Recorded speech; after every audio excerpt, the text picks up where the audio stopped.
Hello, everybody. Good morning. Happy day before the end of the month. It's December 30th, Wednesday.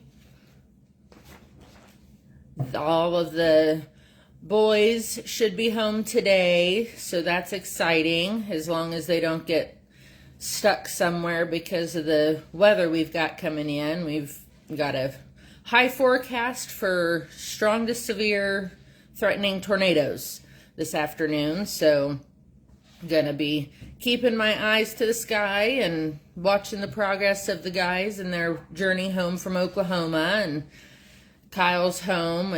He's got a nervous tummy, and when he gets really anxious about something, it starts making him physically sick, and he's anxious about the tornado possibility. You know, we had tornado in Westy back in March of this year, and one of his very best friend lost his house. So he's just been a little more touchy about severe weather since then. So I went ahead and kept him home because they're forecasting it to potentially start around 3. And so that means he wouldn't even be out of school yet. So, but anyways, enough about the incoming weather. Today is my day 41, and it's about time travel. If I could time travel, I think I'd go back to the 1960s. It's a decade bursting with change, creativity, and inspiration. Imagine witnessing the civil rights movement firsthand, feeling the energy of the people fighting for justice and equality. I'd attend the Martin Luther King Jr. speech, "I Have a Dream," to experience the power of those words live and in person. And of course, the music. I'd catch concerts by the legends, Jimi Hendrix, Aretha Franklin, and the absolute best band in the world, the Beatles.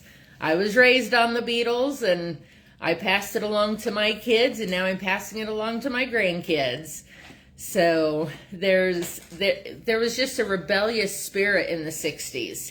It was a drive to break boundaries, question the status quo.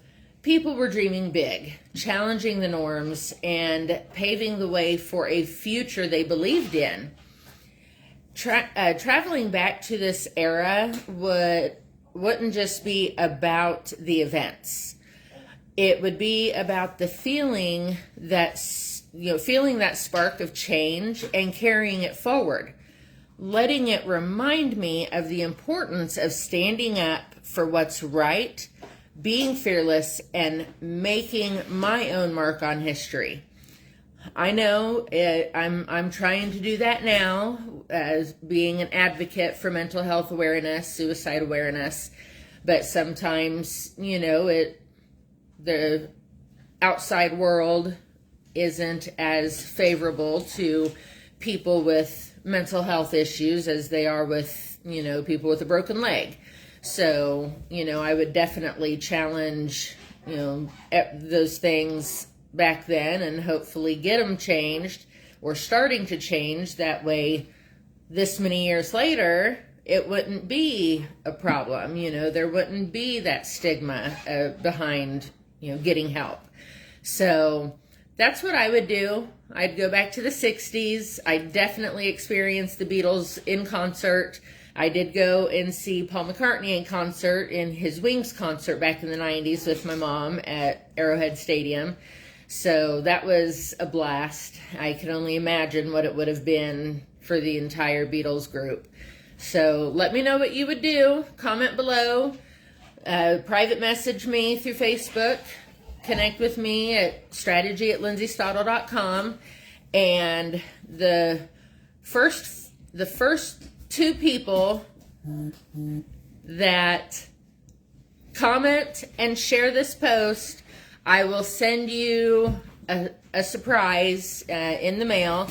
It's, it won't be anything big, but you'll love it. Thanks, guys. See you tomorrow.